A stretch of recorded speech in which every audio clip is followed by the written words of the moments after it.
Di pinaandar ko. Sabi ko, ayaw eh.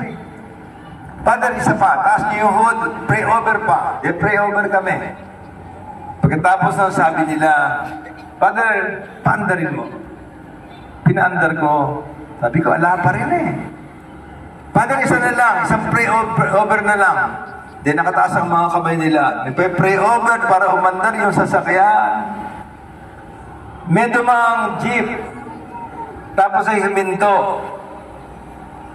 At nagtanong, bakit? Ano po nangyari? Sabi ko, yung jeep namin eh, huminto. Ayaw na umandar eh. Sabi niya, titingnan ko. Tingin siya ng tingin, tingin siya ng tingin. Tapos sabi sa akin, Father, hindi po talaga aandar. Eh bakit po? Eh walang gasolina eh.